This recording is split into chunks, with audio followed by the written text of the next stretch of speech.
자, 여러분과 함께 시편 27편 4절 말씀 위에 세 번역 같이 한번 읽어보고 그 다음에 우리 개역개정도 같이 한번 읽어보도록 하겠습니다. 같이 읽습니다. 주님, 나에게는 단 하나의 소원이 있습니다. 나는 오직 그 하나만 구하겠습니다. 그것은 한평생 주님의 집에 살면서 주님의 자비로우신 모습을 보는 것과 성전에서 주님과 의논하면서 살아가는 것입니다. 바라는 한 가지 일, 그것을 구하리니 곧 내가 내 평생에 여호와의 집을 살면서 여호와의 아름다움을 바라보며 그의 성전에서 사모하는 그것이라. 아멘. 아무래도 세번역 성경은 좀 현대인들이 읽기 쉽게 번역해 놓긴 했습니다만 이 시 같은 경우는요, 개역개정 성경을 그 시의 음율, 은율 이런 거는 못 따라가는 것 같아요. 그래서 제가 두 가지를 같이 기록해 놓았습니다. 우리는 지금 건강한 교회 생활이란 무엇일까? 이런 주제를 가지고 말씀을 나누고 있고요. 지난주에 첫 번째 시간으로 우리가 주일을 지키면 주일이 우리를 지킨다. 이런 주제로 말씀을 나눴습니다. 하나님은 우리 인간들을요, 6일 동안 일하고 하루는 쉬면서 그냥 쉰다라는 것이 누워서 잠을 잔다라는 개념이 아니라 내가 일주일 동안 살아왔는데 이 살아온 것을 왜 살아왔지? 지금까지 살아온 인생의 방향이 맞나? 이런 걸 점검해보고 새롭게 방향을 설정해 가기 위한 그런 하루가 필요하다라고 말씀을 드렸어요. 하나님은 우리 인간을 그렇게 6일과 하루, 안식하는 날로 우리 인간들을 창조하셨죠. 주일이라는 것은 이런 안식일의 개념 플러스 예수님께서 죽으셨지만 다시 부활하셨고 그 부활하신 예수님은 다시 오실 것이라는 소망을 담아서 우리가 주일 예배를 드린다라고 말씀을 드렸습니다. 그래서 이런 주일을 지킨다는 것은 신앙의 마지노선이다. 여기를 넘어가면 우리는 신앙을 잃어버릴 수밖에 없다라고까지 말씀을 드렸습니다. 자, 오늘은 건강한 교회생활 두 번째 시간이고요. 주일 예배에 대해서 말씀을 나누도록 하겠습니다. 성경에 보면 예배가 굉장히 중요하다. 예배는 정말 중요한 것이다 라고 말씀합니다.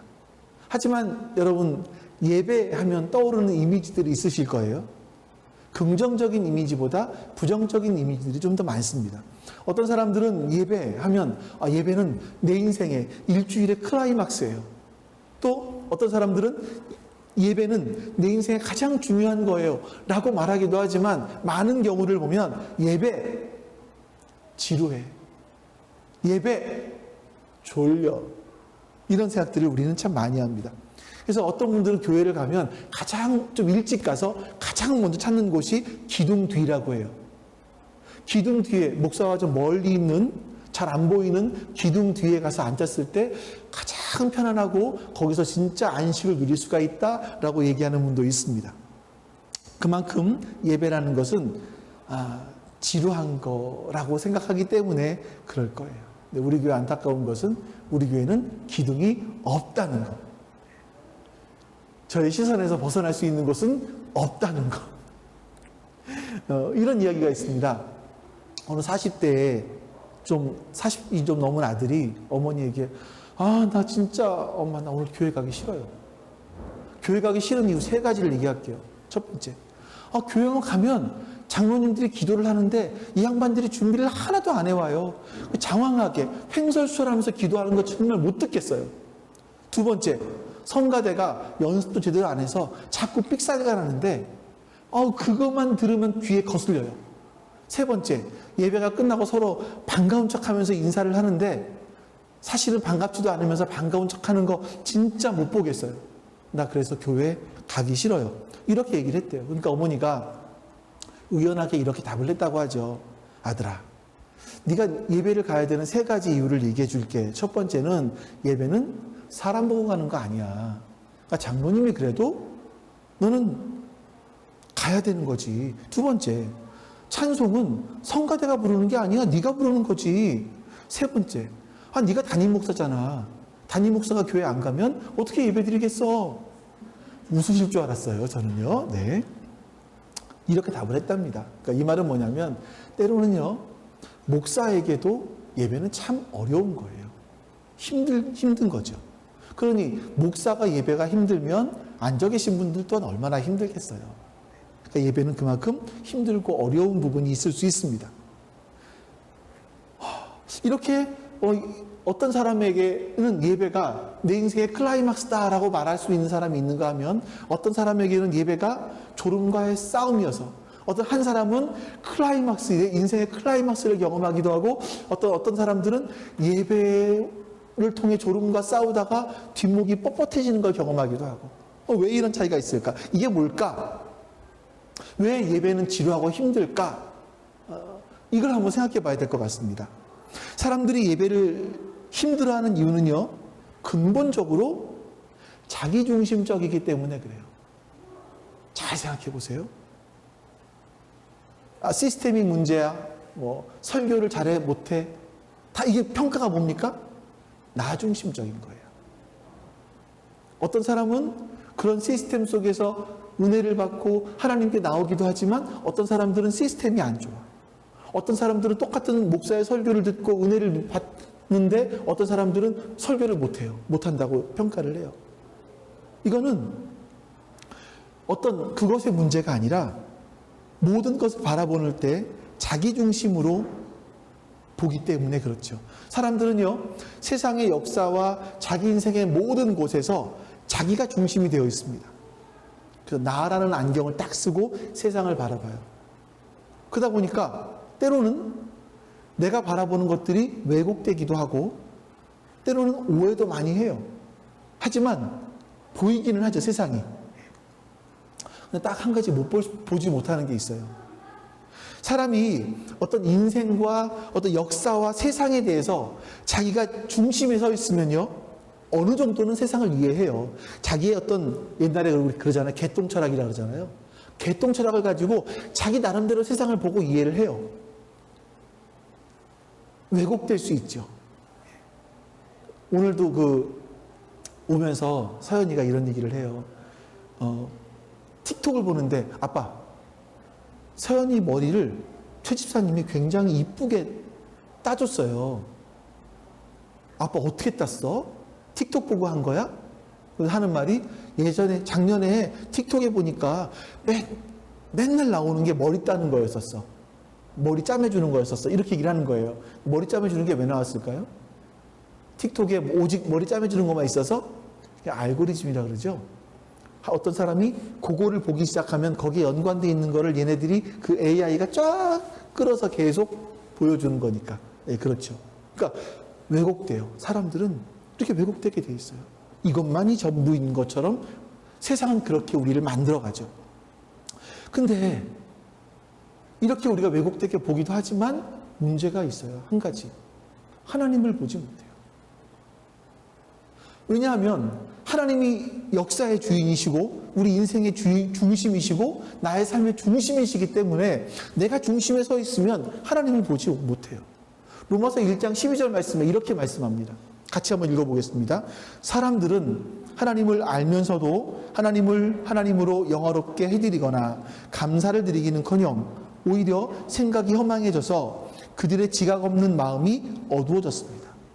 하나님을 알면서도, 하나님을 알기는 알아요. 그러니까 여러분, 교회에 나온다라는 건 뭡니까? 그래도 하나님이 있다고 생각하는 게 나오는 거 아니겠어요?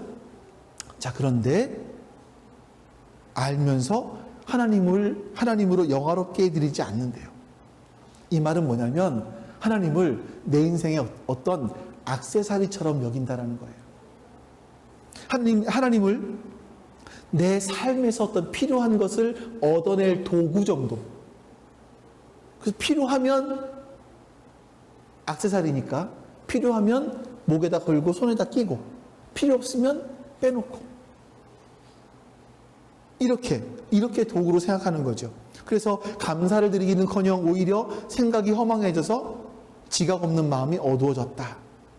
여러분, 하나님을 볼 수 없는 이유가 뭡니까? 마음이 어두워졌기 때문에 그래요. 마음이 흐려져 있기 때문에. 이런 상태에서는 예배를 드려도 그 예배는 정말 지루합니다. 재미도 없어요. 아무 느낌도 없는 것 같아. 졸려 그냥. 시편 14편 1절 말씀 들어볼까요? 이렇게 말씀합니다. 같이 한번 읽어보죠. 어리석은 사람은 마음속으로 하나님이 없다 하는구나. 그들은 한결같이 썩어서 더러우니 바른 일을 하는 사람이 아무도 없구나. 이 말씀은 여러분 우리가 오해할 수 있는 부분들이 있는데 잘 들어보세요. 겉으로는 우리가 예배 시간만 되면 교회 와서 앉아 있어요. 실제로 살아가는 삶 가운데서 내가 하나님과 연관된 이야기를 하면 불리의 상황이 될 것 같으면 하나님이 없다 하는 거예요. 나는 한편으로는 하나님이 있는 것 같아요. 그래서 교회 와서 예배 드려요. 근데 다른 한편으로는 내가 하나님이 있다라고 얘기하면 이 무리에서 내가 분리할 것 같아. 그러면 하나님이 어디 있어? 없는 것처럼 살아가는 그런 것을 말하죠. 다시 말하면 여러분, 하나님 어떤 분이십니까? 하나님은 우리가 조작할 수 있는 분이 아니에요. 우리가 좀 헌금을 좀 많이 드리고 헌금을 많이 드리면 하나님이 그 헌금을 뇌물처럼 생각하셔서 그 뇌물을 많이 준 사람에 대해서 편애하시는 그런 분이 아니에요. 하나님은 공의의 하나님이고 세상을 다루고 역사를 이끌어 가시는 그런 하나님이세요. 근데 그런 하나님을 일개 죄인인 나 같은 사람이 하나님 앞에 선다? 이건 사실 불가능한 일이죠. 불가능한 일이에요. 하나님은 그렇게 큰 하나님이세요. 근데 여러분, 하나님을 내 인생의 악세사리처럼 생각을 해요. 남자들 그런다면서요? 여자분도 그런지 모르겠습니다만 어디 나가면 총각 행세를 하고 싶어서 나갈 때 반지를 빼놓고 저는 여러분 저 왜 반지 안 끼는지 아세요? 저는 아주 기특한 이유가 있어요. 어떤 목사님이 그러시더라고요. 목사는 설교할 때 넥타이 핏도 차지 말래요. 시선이 분산된다. 옛날에 온누리교회 하영재 목사님 같은 경우는요, 목사들이 양복을 입을 때 이 양말 색깔 맞춰 못 신는 거 굉장히 뭐라 그랬대요. 당신이 말씀을 전할 때 이 사람들은 시선이 당신한테 가 있는 게 아니라 자꾸 양말로 간다. 그 말씀을 전할 때 그 중심을 빼앗길 수 있다. 이렇게 얘기하시더라고요. 그래서 저도 뭔가 이렇게 반짝반짝거리고 시선을 뺏길 만한 것들을 모조리 빼놓고, 지금은 살이 쪄서 잘 안 들어가지 않을까 싶기도 한데 이제 그러는 거죠. 하나님을 마치 이러는 거예요. 우리의 인생 가운데 필요하면 찾지만 필요가 없으면 빼버리는 액세서리처럼 여기지는 않는가? 우리가 하나님을 액세서리처럼 여기면 하나님을 예배할 수가 없어요. 진정한 예배가 뭡니까? 시편에서 이제 여러분 정말 이건 여러분들이 보시고 쓰셔야 돼요. 보시고 볼펜을 잡으세요, 지금부터. 그리고 쓰셔야 돼요. 핸드폰에 메모라도 하셔야 돼요. 예배에 중요한 4가지 요소가 있어요. 이 시편 27편 4절, 오늘 본문 말씀인데, 여러분 쓰시라고 하는 이유는 어저께가 너무 날씨가 더웠잖아요. 저희 집은 보니까 기상청 온도를 보니까 밤에 11시 한 30분쯤 누웠는데 밖에 외부 온도가 29.2도더라고요. 에어컨은 거실에 있고 방에 들어와서 자고 더워서 자다가 깨다 그랬어요. 여러분들 어떠셨을까요? 그러니까 잠 못 주무셨을 거 아니에요. 얼마나 피곤하시겠어요. 그래서 오늘 같은 경우는 정말 예배를 진짜 쉽게 준비했거든요. 말씀을. 그러니까 여러분들, 그리고 여기를 잘 보셔야 돼요. 잘 들으셔야 돼요. 볼펜을 잡고 쓰시라는 이유가, 그래서 우리가 좀 잠을 못 주무셔서 집중되지 않을 수 있으니까 더 집중해보자, 이런 마음으로 드리는 겁니다. 위의 말씀만 한번 같이 읽어보죠. 시작. 주님, 나에게 단 한 소원이 있습니다. 나는 오직 그 하나만 구하겠습니다. 그것은 한평생 주님의 집에 살면서 주님의 자비로우신 모습을 보는 것과 성전에서 주님과 의논하면서 살아가는 것입니다. 여기에는 여러분, 예배의 4가지 중요한 요소가 나옵니다. 첫 번째, 주님, 나에게는 단 하나의 소원이 있습니다. 오직 하나만 구하겠습니다 라고 이야기해요. 개역개정 아래 보니까 내가 여호와께 바라는 한 가지 일, 그것을 구하겠습니다 라고 이야기합니다. 자, 시인에게는요 딱 한 가지 소원이 있었어요. 그것은 돈을 버는 거, 뭐 직장을 좋은 데 가는 거, 인생의 어떤 명예를 누리는 거, 아니면 쾌락을 누리거나 권력을 얻는 거, 이것이 아니라 시편 4절 전체를 보니까 나를 그토록 사랑하셔서 나를 그토록 주목하고 계시는, 나를 바라보고 나의 가치를 알아주시는 그 하나님을 만나고 싶은 거예요. 이 시인의 소원 한 가지는 하나님을 만나고 싶습니다라는 그 소원이었었어요. 여러분, 예배의 가장 중요한 첫 번째 요소는 뭐냐면 하나님 만나고 싶습니다라는 단 한 가지 소원이에요. 이걸로 예배는 시작해요. 하나님, 나 하나님 만나고 싶습니다. 이 소원. 우리가 인생을 살아가면서 얼마나 깨어짐과 고통들이 많습니까? 이 깨어짐과 고통 속에서 인생길을 걸어갈 때 하나님 우리를 지켜보세요. 너무나 가슴 아파하고 슬퍼하시죠. 그렇지만 우리에게 힘을 주시고 우리가 그 길을 다시 걸어갈 수 있도록 도와주신 하나님이세요. 우리는 그 하나님이 계시기 때문에 그 하나님을 만나고 싶은 겁니다. 이 소원으로 예배를 시작하는 거예요. 여러분, 예배는요, 일요일 날 교회 한번 나와서 그냥 앉아있다가 가는 시간이 아니에요. 예배는 나의 단 한 가지 소원, 하나님 만나고 싶습니다. 이런 소원을 고백을 할 수 있을 때 예배는 시작되는 겁니다. 두 번째 요소가 뭡니까? 두 번째가 뭘까요? 한평생 주님의 집에 살면서라고 말하고 있어요. 이 말은 하나님과 함께하고 싶다라는, 동행하고 싶다라는 거죠. 여러분, 데이트 해보셨죠? 해보셨을 겁니다. 제가 알고 있기로는 지금 다 데이트 해보신 것 같아요. 데이트할 때 제일 힘든 게 뭔가요? 제일 힘든 거는 데이트 끝나고 헤어져서 집에 가는 게 제일 힘들죠. 그래서 서로 집에, 여친 집에 한번 갔다가 남친 집에 왔다가 다시 데려다 주고 전화 걸면서 헤어졌다가 집에 잠자기 전까지 전화 걸고, 이게 보통 이제 그 데이트하는 사람들의 특징 아니겠습니까? 이러다가 더 이상 나 헤어질 수 없겠어 싶으면 그때 하는 게 결혼이겠죠. 결혼하고 나니까 헤어질 필요가 없습니다. 아침에 일어나면 내 사랑하는 사람이 내 옆에 자고 있어요. 눈곱이 껴있지만 눈곱도 이뻐 보이죠. 너무 좋아요. 네. 처음엔 다 그렇게 시작을 하는 거 아니겠습니까? 그러다가 사랑의 호르몬 옥시토신이 나오는 동안 그러다가 이제 이게 분비가 1년 반 정도 지나면 끝나잖아요. 그러면 그때부터 시작해서 더 이상 그 사랑하는 사람을 봐도 가슴이 뛰질 않습니다. 눈곱이 지저분해 보이기 시작을 하죠.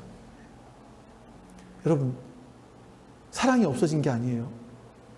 그 사랑은 더 발전돼야 되는 거예요. 사랑은 내 가슴이 뛰는 그 사랑만이 사랑이 아니라 거기서 더 발전돼야 되는 거예요. 다음 단계로 넘어가고 사랑이 깊어져야 되는 겁니다. 근데 많이 그러지 못하죠. 그래서 여러분, 님이라는 글자에 자꾸 사람들이 점 하나를 더 찍게 되는 것이 아닌가 하는 생각이 듭니다. 제가 이런 이야기를 너무나 진지하게 하죠. 이런 이야기를 너무나 진지하게 해서 이게 유머, 저 사람이 지금 무술하고 하는 얘기인가 진지하게 하는 얘기인가 여러분들로 하여금 혼란스럽게 만드는데, 제가 웃자고 하는 얘기인데 여러분들 너무나 진지하게 들으셔서 제가 어떻게 말투를 더 연습을 해보든지 해야 될 것 같습니다. 어쨌든 사랑이라는 건 여러분 함께 있고 싶은 거죠. 예배도 마찬가지입니다. 예배는요, 억지로 끌려 나와 있는 게 아니에요. 나를 정말 사랑하시는 분, 나를 주목하고 계시고 나에게 온갖 사랑을 막 퍼부어줄 준비가 되어 계신 분, 그 하나님을 만나기 위해서 하나님께 집중하는 시간이에요. 함께 있고 싶은 거죠. 그게 두 번째 요소입니다. 그 다음에는요, 뭐라고 되어 있습니까? 주님의 자비로우신 모습을 보는 것과, 아래 개역 성경에는 여호와의 집에 살면 여호와의 아름다움을 바라보며, 이렇게 기록되어 있습니다.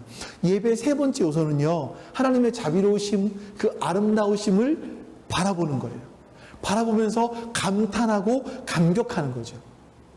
예전에 이제 저희 그 예찬이가 캐나다를 들어가기 전에, 야, 그래도 우리가 어디 가기 전에 밥이라도 같이 먹고 당일치기 여행이라도 한번 갔다 오자. 이제 그러면서 시간을 짰어요. 그리고 그 가기로 한 곳이 강화도였었고, 강화도에 가서 우리 간장게장 한번 먹고 가자. 예찬이가 좋아하니까요. 예, 그렇게 얘기를 했습니다. 근데 그 가기로 한 그날 전에 계속 비가 오는 거예요. 가는 날도 아침에 비가 왔어요. 하나님, 뭐 어디 간다 그러면 비가 와요. 왜 우리는요? 이러면서 이제 갔어요. 어쨌든 가서 뭐 바닷가는 그렇고 그냥 밥이나 먹고 오자. 이걸로 갔어요. 갔는데 밥을 다 먹고 약간 비가 부슬부슬 내리는 그런 때에 이제 집으로 가자 했더니 예준이가 아니래요. 바닷가 그래도 가보세요. 갯벌을 그래도 가보세요. 그래? 그럼 우리가 옛날에 갔던 한번 갯벌을 가보자. 갔어요. 사진 볼까요? 모델도 참 멋있는데, 네? 네? 네. 네, 맞습니다. 다음 사진. 누구도 나오죠? 또 다음 사진 좀 보여주겠어요? 또 다음 사진. 또 다음 사진. 이게 제가요, 사진에 담아낼 수가 없더라고요. 하늘이, 제 평생에 그런 하늘 처음 봤거든요. 너무나 황홀해서 그 하늘을 넋을 잃고 바라보고 있었습니다. 사진으로 해서 막 그냥 어떻게 사진으로 뭔가 남겨볼까 싶어서 엄청나게 사진을 찍었는데 안 돼요. 근데 저는 이 사진을 다시 여러분 보여드리는 이유가 뭐냐면, 제가 이 사진을 볼 때마다 아직도 그 하늘들이 저에게 남아있어요. 이게 지금 요 프레임 속에 갇혀있지만 이 그 넓은 하늘이 그 구름과 그 태양과 그 석양이 제 머릿속에 가득 담겨 있어요. 전 넋을 잃고 그날 바라봤어요. 이게 아직도 기억에 남습니다. 여러분, 예배가 뭐냐면요,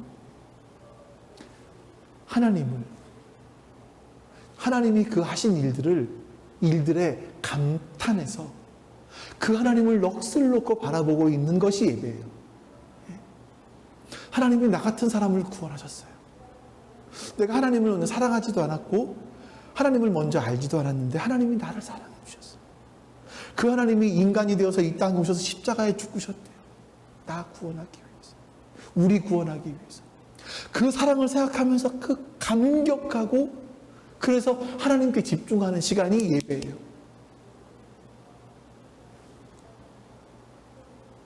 거기서 여러분, 예배는요 한 단계를 더 나가게 되는데, 다시 말씀 보여주시겠어요? 이 말씀 마지막에 아니 이거 말고, 네, 이 말씀, 네. 그의 성전에서 주님과 의논하며 살아가는 것이다. 네, 하나님과 의논하며 살아가는 것이다 라고 말씀하고, 아래쪽에는 그의 성전에서 사모하는 그것이라 이렇게 말씀하고 있습니다. 하나님께서 나를 이렇게 사랑하시는구나. 누구도 나의 인생의 가치를 알아주지 않았는데 하나님은 나를 알아주시고 나를 인정해 주시는구나. 거기에 감탄하고 감격하는 것으로 끝나는 것이 아니라, 그럼 하나님, 나는 어떻게 살아야 되지요? 하나님, 저의 삶은 왜 좀 고달프지요? 왜 이렇게 어렵지요? 하나님, 나는 왜 이렇게 살라고, 나는 왜 이렇게 살라고 하신 거지요? 거기서 나는 어떤 해답을 찾아야 되지요? 이런 것들을 하나님께 묻는 시간이에요. 그리고 전하여지는 말씀을 통해서 해답을 찾는 시간이에요. 여러분, 예배는요, 진정한 예배는요, 하나님께 묻고 거기서 내 인생에 대한 답을 찾는 시간이 예배인 거예요. 자, 여기서 여러분 다시 보세요. 이 네 가지 요소가 뭐라고요? 첫 번째, 하나님, 나에게는 단 하나의 소원이 있습니다. 하나님 만나는 거예요. 하나님 만나고 싶어요. 두 번째, 나 하나님과 동행하고 싶습니다. 세 번째, 하나님의 그 아름다움을 감탄하며 바라보고 싶습니다. 네 번째, 하나님과 의논하고 싶습니다. 이 네 가지예요. 여러분, 예배는 액세서리가 아니에요. 예배하는 그 시간은요, 하나님과 함께 즐거워하는 시간이에요. 하나님의 아름다움에 대해서 감탄하는 것이 점점 더 깊어가는 시간이죠. 그래서 예배가 여러분, 그냥 와서, 이건 좀 이따가. 네. 근데 많은 분들이 예배가 뭔지를 잘 몰라요. 왜냐하면 여전히 그 마음의 중심에 중심은 나이기 때문에, 내가 나의 신이기 때문에 그래요. 예배는 자기가 신이었던 사람들이 이제는 하나님, 내가 신이 아닙니다. 하나님이 내 인생의 신이 되셔야 합니다. 하나님이 내 인생의 신이 되지 않으시면 내가 살아갈 수 없습니다. 라고 절감하고 고백하는 사람들이 드릴 수 있는 게 예배예요. 나 할 수 있어. 오케이. 난 할 수 있어. 이런 사람들은 예배 못 드려요. 내가 할 수 있는데. 예배는요, 해도 되고, 안 하면 뭐 어쩔 수 없고, 이런 종류의 것들이 아니에요. 우린 예배를 통해서 내가 누군지 발견하게 되고, 내가 왜 살아가야 되는지, 내가 어디를 바라보고 누구를 쫓아가야 되는지, 누구를 의존해야 되는지, 어디에서 지혜의 샘물을, 어디에서 생명의 샘물을 구할 수 있는지를 발견하는 곳이 바로 예배라는 겁니다. 살다 보면 여러분, 인생이 때로는 미래가 뿌옇게 보일 때가 있잖아요. 야, 내가 어떻게 더 살아가야 되지? 이럴 때가 있잖아요. 내가 왜 사는 거지? 이럴 때가 있잖아요. 근데 그냥 왜 사냐면 과거에 살아왔으니까 그 탄력으로 그냥 살아가는 거예요. 이유도 없고 단지 목적도 없고. 하나 있다면 먹고 살아야지. 이것 때문에. 그 속에서 이걸 깨닫고 내가 내 인생이 이렇구나 라는 걸 깨닫고 나의 한계를 발견하게 된 사람들이 하나님께 예배드릴 수 있는 겁니다. 하나님께 나아갈 수 있는 거죠. 하나님께 나아가면서 하나님께 의논하면 하나님은 우리의 인생의 그 뿌였던 부분들을 맑게, 혼탁했던 것들을 깨끗하게 해주시는 그런 경험을 하게 되는 겁니다.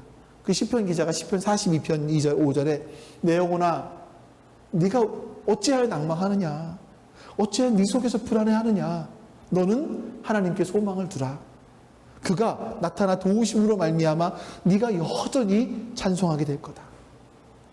수많은 그리스도인 사람들이 넘어지는 경험을 합니다. 좌절합니다. 하지만 그럼에도 불구하고 다시 일어설 수 있는 것은 예배하는 사람들, 하나님께 예배하며 다시 일어서는 경험을 하게 되는 거죠. 우리가. 그것은요, 자신을 붙들고 계신 하나님의 사랑을 예배를 통해서 경험하기 때문입니다. 그것이 예배입니다. 그래서 여러분들이 저는 예배에 성공하실 수 있기를, 성공이라는 표현을 할 수밖에 없는 이유가 그거예요. 어떤 사람들은 이제 여러분 예배에 대한 좀 구체적인 조언들을 한 2가지만 더 드릴게요. 어떻게 하면 예배를 잘 드릴 수 있는가? 여러분, 설교를 비평하려고 하지 마세요. 근데 사람들은요, 이제 이런 경우가 있어요. 크면 뭔가가 있는 것 같아. 작으면 저긴 별 볼 일 없어. 이런 생각들을 하죠. 그래서 큰 교회는 목사의 설교에 뭐가 있을 것 같고, 작은 교회는 목사의 설교가 뭐가 없을 것 같은 생각이 들기도 해요. 그럴 수도 있어요. 그래서 때로는 우리가 설교를 비평한단 말이에요. 근데 여러분, 설교는요, 우리가 비평해야 될 것이 아니라 말씀이 여러분을 비평하게 해야 돼요. 여러분 잘 들어보세요. 말씀이 여러분들을 분석하게 하셔야 돼요. 내가 어떤 존재인가? 내가 어떤 사람인가? 나는 어떤 인품을 가지고 있는 사람인가? 내 인생의 문제는 무엇인가를 말씀이 나를 자꾸 분석하게 하셔야 돼요. 분석. 말씀이 나를 비평하게 해주셔야 돼요. 내 인생의 문제는 뭘까? 분석하게 하셔야 돼요.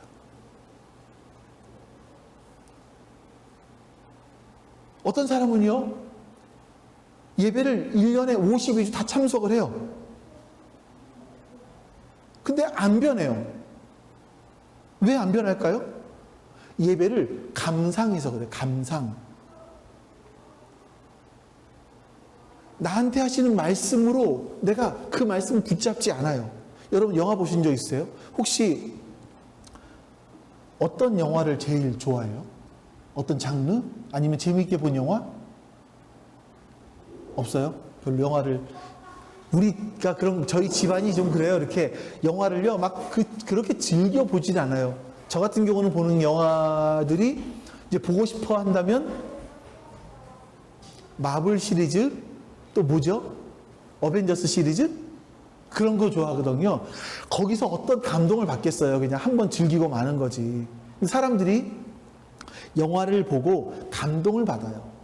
뭐 지난번에 보여드렸던 쉰들러 리스트. 아, 이런 영화 보면 한 사람의 인생이 이렇게 소중하구나. 한 사람을 구하는 것이 온천하를 구하는 것이구나. 이런 감동을 받기도 해요. 근데 그런 감동을 받고 인생이 변하나요? 간혹 가다가 어렸을 때 영화를 한 편 보고 그 인생이 바뀐 사람들이 있긴 해요. 영화 감독이 된 사람들이 있긴 해요. 어쩌다 그런 경우가 있긴 하지만 여러분들 영화를 보고 사람이 변하지는 않습니다. 감동을 받죠. 영화를 보는 이유는 감동을 받기 위한 것이고 내가 즐기기 위한 것이기 때문에 사람들은 변하지 않습니다. 설교를 들으실 때 감동받기 위해서 들으신다면 누구의 설교를 들어도 안 변해요. 어떤 사람의 설교를 들어도 안 변합니다. 그냥 그대로예요. 설교를 통해서 그 누군가의 설교를 통해서 하나님이 나에게 무슨 말씀을 하시는지를 들으셔야 돼요. 앞에 나와서 말하는 사람이 중요한 것이 아니라 그 사람이 전하는 말씀 속에서 하나님이 나에게 뭐라고 말씀하시는지가 중요한 거예요. 그래서 그 사람에게 어떤 말씀을 전하는 사람에게 시간이 주어졌다면 그 사람을 통해서 하나님께서 나에게 하시려는 말씀이 무엇인지를 여러분들은 찾으시려고 애를 쓰셔야 돼요.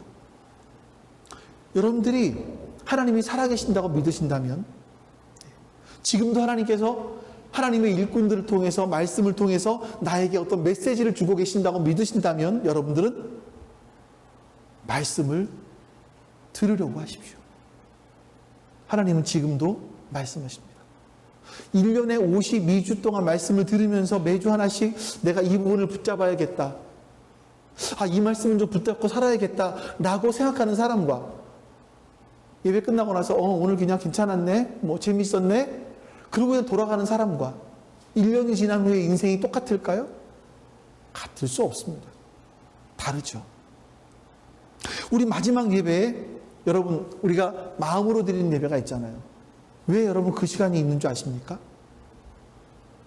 우리 요즘에 그냥 헌금통에 안 넣으니까 제가 종이는 안 나눠드려요. 개인적으로 쓰시라고. 오늘 말씀을 그냥 감상하지 마시고 그 말씀 중에서 나에게 주시는 말씀이 뭔지를 점검해 보시라는 거예요.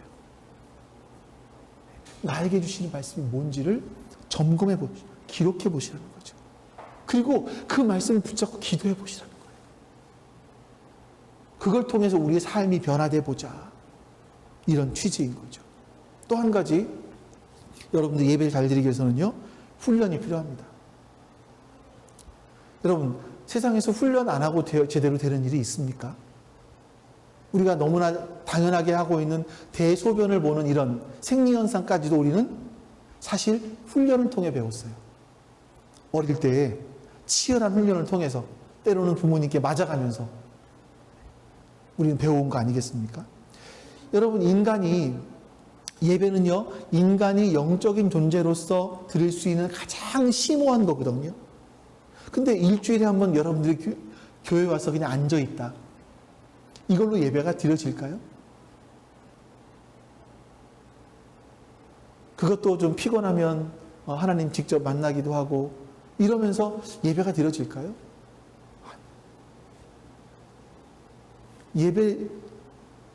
여러분 예배 드릴 때 가장 먼저 여러분 예배 훈련하셔야 되는데 그 중에 첫 번째가 뭐냐면요.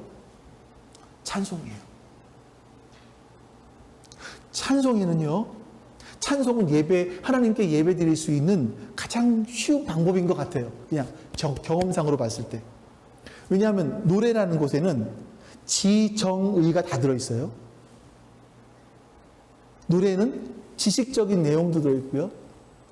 감정적인 반응도 들어있고요. 어떤 의지적인 결단도 들어있습니다. 그 찬송을 제가 예배 전에 예배하면 찬송을 짤 때 이 지정의에 대한 부분들을 다 넣어서 짜요. 그래서 여러분들이 이 찬양의 노래를 부르시면서 찬양을 부르시면서 이 가사의 내용을 따라 부르면서 노래를 묵상하는 거예요. 그 머릿속에 온갖 복잡한 생각들을 이 찬송을 부르면서 하나님께 집중하기 시작을 하는 거죠. 찬송은 그렇게 하나님께 우리 집중하면서 여러분 보세요. 예배라는 게 이렇게 됩니다. 찬송을 부르면 여러분들 막 흩어져 있는 그 생각들이 찬송을 통해 점점 기도를 통해 점점 통해서 말씀대로 포커스가 맞춰지는 거예요. 그리고 우리가 기도하면서 말씀을 마무리하는 거죠. 우리는 마지막 결단하면서 하나님께서 오늘 나에게 주신 말씀이 뭔지 그것을 기록하고 그것으로 기도하고 찬송하고 결단하고 마치는 거예요. 이게 우리가 준비하고 있는 예배의 틀이에요. 근데 찬송을 부르면서 찬송에 집중을 못해요. 그러면 벌써 예배 드리는 중요한 부분에서 놓치고 있는 거죠. 그러니까 여러분들은 첫 번째 찬송을 불러보셔야 돼요. 소리 내서 찬송을 불러보셔야 돼요. 그래서 그 찬송의 가사 하나하나에 깊이 들어가 보셔야 돼요. 그러면서 그 속에서 하나님께 집중할 수 있도록 훈련하셔야 돼요. 여러분 그냥 되지 않습니다. 찬송 부르는 것도 그냥 되는 것이 아니에요. 훈련하셔야 돼요. 그 다음에 묵상하시는 거예요. 말씀을 들으면서 하나님께서 오늘 말씀을 통해서 나에게 무엇을 말씀하시는지 이걸 묵상해 보시는 거죠. 묵상이라는 건요, 세상에 분주했던 모든 것들, 모든 생각들을 쫙 가라앉히고 하나님만 바라보는 것이 묵상이에요. 얼마나 일들이 많아요, 여러분. 하셔야 될 일들이 너무나 많잖아요. 근데 그런 모든 생각들을 다 가라앉히고 하나님만 바라보는 게 묵상입니다. 이런 것들을 훈련하시는 거죠. 그래서 어떤 사람들을 보니까 어떤 사람들은요, 하루 종일 다른 사람들과 이야기를 안 해요. 일부러. 하나님께만 집중하기 위해서. 광신자 같으세요? 아니요. 하나님을 예배할 때 거기서 얻게 되는 그 기쁨과 그런 파워, 지혜, 이거를 경험했기 때문에 그 예배를 위해서 그렇게 하는 거예요. 또 어떤 사람들은 하나님과 사람들을 만나지 않고 하나님과 독대하는 시간을 가져요. 우리는 예전에 골방이라고도 얘기를 했었죠. 그런 시간을 갖는 겁니다. 하나님을 예배하고 하나님과 같이 동행하기 위해서 하나님의 깊은 사랑 가운데 들어가기 위해서 우리는 이런 훈련을 하는 거예요. 그 훈련 중에 가장 초보적인 게 뭐냐면 주일에 드리는 예배입니다. 어떤 분이 이렇게 얘기를 하시더라고요. 천국에 가면 주로 하나님께 예배만 드린다고 하던데 이 땅에서 1시간 15분, 우리는 1시간 15분이에요. 오늘은 더 빨리 끝날 것 같은데 1시간 15분 예배 드리는 것도 지겨워 죽겠는데 하루도 아니고 한 일주일도 아니고 한 달도 아니고 평생을 예배한다고요? 거기가 천국입니까 지옥이지? 이러는 분도 있었어요. 여러분은 그러신 생각해 보시지 않으셨겠죠? 하나님과 함께하고 하나님의 아름다우심 바라보고 하나님과 의논하고 상의하고 하나님을 의지하고 하나님 지혜를 얻고 생명을 얻는 것, 그게 예배예요. 거기가 천국이고요. 그리스도인들은 이 땅에서 예배 드리는 것이 나중에 천국에 가서 누리게 될 그 예배를 미리 앞당겨서 맛보는 거예요. 여러분들은. 하나님 나라에 가면요, 여러분들께 제가 이론적으로 또 지난 작년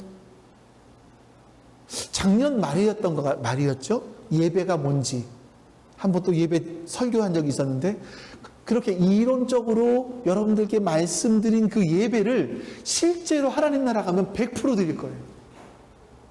경험하실 거예요.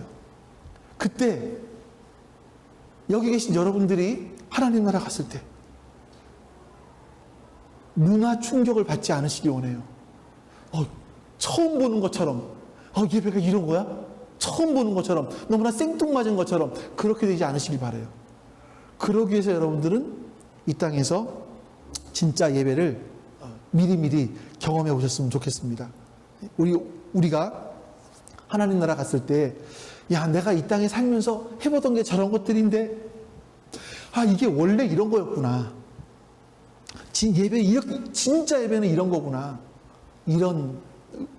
이렇게 여러분과 제가 같이 고백하실 수 있기를 간절히 바랍니다. 우리가 하나님 나라에 갔을 때는요, 내 속에 있는 예배를 방해하는 요소가 있잖아요. 졸음도 있을 수 있고, 잡념도 있을 수 있고, 여러 가지가 있을 수 있어요. 그런 모든 것들이 다 없어진 상태에서 순수하게 100% 하나님을 예배할 수 있는 그런 날이 옵니다. 그 날이 올 때까지 우리의 예배가 순도가 몇 프로나 될까요? 1%? 2%? 3%? 될지 모르겠지만 이 땅에서 하나님 나라에 드릴 예배를 미리 맛보며 살아갈 수 있는 여러분과 제가 되시기를 간절히 바랍니다. 그래서 그 예배를 배워가시고, 여러분들의 고백 속에도 예배는 지루해, 졸려가 아니라 예배는 내 인생의 클라이막스야 라고 고백할 수 있는 여러분과 제가 될 수 있기를 간절히 소망합니다. 아버지 하나님, 우리가 예배를 하나님 앞에 올바로 드릴 때 그 예배가 나를 지킨다라는 사실을 배웠습니다. 그 예배가 얼마나 중요한지 우리가 배웠습니다. 하나님, 이제 우리가 예배자가 되게 해주시옵소서. 하나님을 예배하는 자 되게 해주시옵소서. 여호와는 내게 복을 주시고 너를 지키시기를 원하며, 여호와는 그의 얼굴을 내게로 향하여 내게 비추사 은혜 베푸시기를 원하며, 여호와는 그 얼굴을 내게로 향하여 드사 평강 주시기를 원하노라. 아멘. 이제는 우리 주 예수 그리스도의 은혜와 하나님 아버지의 그 크신 사랑하심과 성령 하나님의 도우심, 교통하심이 함께 예배한 모든 하나님 백성들 머리 위에 지금부터 영원토록 함께 하시기를 간절히 축원하옵나이다. 아멘.